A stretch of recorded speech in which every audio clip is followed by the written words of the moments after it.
क्या सच में ईरान के जो सुप्रीम लीडर आयतुल्लाह खामनेई है वो एक बंकर में जाके छिपे हुए हैं? क्या ऐसा सच में ऐसा हो गया है कि आयतुल्लाह खामेनी को एक ऐसा व्यक्ति के रूप में दिखाया जा रहा है जो कि इराक के सद्दाम हुसैन को मतलब एक केमिकल वैज्ञानिक के रूप में दिखा करके उसको निस्तो नाबूद कर दिया गया?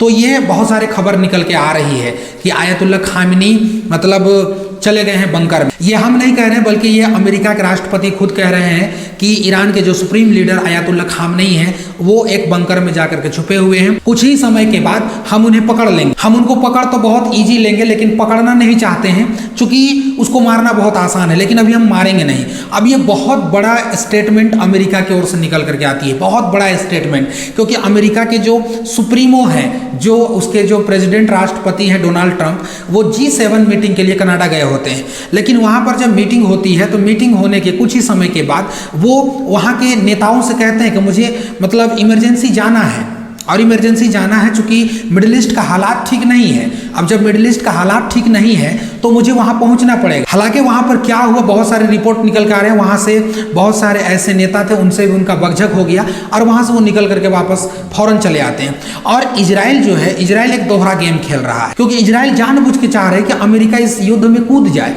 और जब तक अमेरिका इस युद्ध में नहीं कूदेगा इसका कोई हल नहीं निकलने वाला है। क्योंकि अब ये सारे धमकी, ये सारे चीज को लेकर के अब अमेरिका के जो सुप्रीम हैं, जो डोनाल्ड ट्रंप हैं, वो तो चाहते थे कि हम युद्ध नहीं करने वाले हैं, या तो हम युद्ध नहीं कराएंगे कभी, हम तो शांति के दूत हैं, हम तो पूरी दुनिया में शांति चाहते हैं। लेकिन जब इजराइल जो है अब उसको पूरी तरीका से युद्ध में खींच रहा है तो अब इसका क्रेडिट भी तो उन्हें लेना है। तो अमेरिका कहीं ना कहीं इस युद्ध में धीरे धीरे आगे चला आ रहा है। लेकिन इन्होंने जो बात कहा था कि आयतुल्लाह खामेनी जाकर के एक बंकर में छुपे हुए हैं, तो आयतुल्लाह खामेनी ने उसके बाद पूरा जंग का ऐलान कर दिया, युद्ध का ऐलान कर दिया। उस व्यक्ति ने कहा कि we are ready to battle. उन्होंने डायरेक्ट कह दिया कि बैटल बिगिंस, यानी कि जो युद्ध है उसकी शुरुआत हो चुकी है। अभी तक तो हम संघर्ष कर रहे थे, अभी तक तो बस हम सोच रहे थे कि क्या करना नहीं करना, लेकिन ये लोग इतने मनबड़ हो गए हैं कि अब मुझे इसके खिलाफ में एक्शन लेना पड़ेगा, और इसे युद्ध का एक नाम दे दिया गया। तो मामला बहुत खतरनाक होने वाला है, बहुत भयंकर होने वाला है। तो ये मामला काफी सेंसिटिव हो चुका है कि जिस तरीका से आयतुल्लाह खामेनी बार बार ये कह रहे हैं कि हमने जंग का ऐलान कर दिया है, और इजराइल अपने आप को बचाने के लिए अमेरिका को बार बार जंग में घसीट रहा है। अमेरिका को समझ में नहीं आ रहा है कि हम करें तो क्या करें।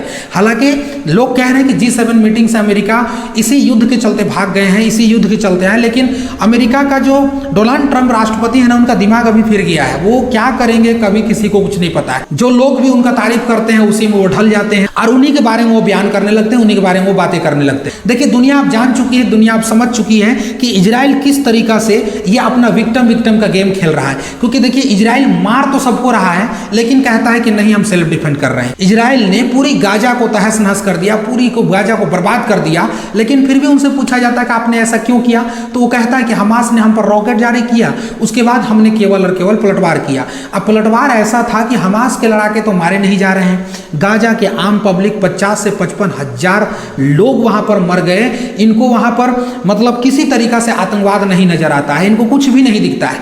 लेकिन अगर ईरान ने अपनी ओर से अगर पलटवार कर दिया तो वो मतलब लग रहा है कि मतलब मैं बहुत बड़ा विक्टिम हूं, मुझे लोग मार रहे हैं, मुझे लोग दबा रहे हैं। इजराइल का ये खेल समझिए आप। इजराइल कह रहा है कि इस दुनिया में सबसे बड़ा विक्टिम मैं ही हूं, मेरे ऊपर अत्याचार हो रहा है। अब मेरे ऊपर अत्याचार हो रहा है तो इसको ईरान ने क्लियर किया। यदि तुमको हमास ने मारा था तो तुम उसका जवाब दिया, अब तुम मुझ पर हमला किए हो तो हम भी तुमको जवाब दे रहे हैं। ये तो बराबर होने वाला खेल है।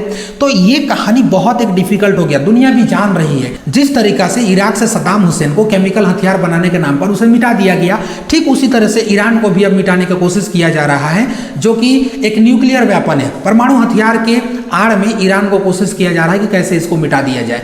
तो ये सारा खेल चल रहा है, दुनिया इसको समझ भी रही है। हालांकि किसी तरीका से अगर अमेरिका ये युद्ध में कूद जाती है तो फिर कहानी बहुत लंबा खींच जाएगा। और खामनेई ने साफ साफ कह दिया कि हम कभी छिपे हुए नहीं, कहीं हम गए नहीं हैं, हम पूरी तरीका से युद्ध का ऐलान कर देते हैं और ये पूरी तरीका से अब युद्ध होगा, किसी पर भी हम रहम करने वाले नहीं है, ये साफ साफ बोला गया है। तो ऐसे में स्थिति बहुत भयावह है, क्योंकि ईरान अपनी तरफ से बार बार कह रहा है कि देखिए, हम परमाणु बम अगर बना रहे हैं तो आइए ये वालों को हम अपने यहाँ आकर के निरीक्षण करने देते हैं, जबकि इजराइल नहीं करने देता है।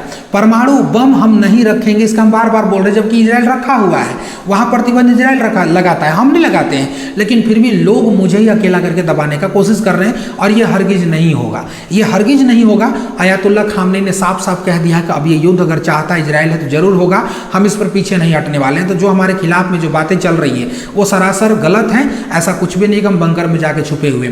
आप यदि हमारे चैनल में अगर नए आए हैं तो चैनल को सब्सक्राइब जरूर कर दीजिएगा, बेल आइकन को दबा दीजिएगा, ताकि जब भी हम कोई वीडियो यूट्यूब पे अपलोड करेंगे तो वो वीडियो आप तक जरूर पहुंचेगा। अगर हमारी रिपोर्ट अच्छी लगती है तो आप लोग इस चैनल को सब्सक्राइब करके रख लीजिएगा। शुक्रिया, जय हिंद।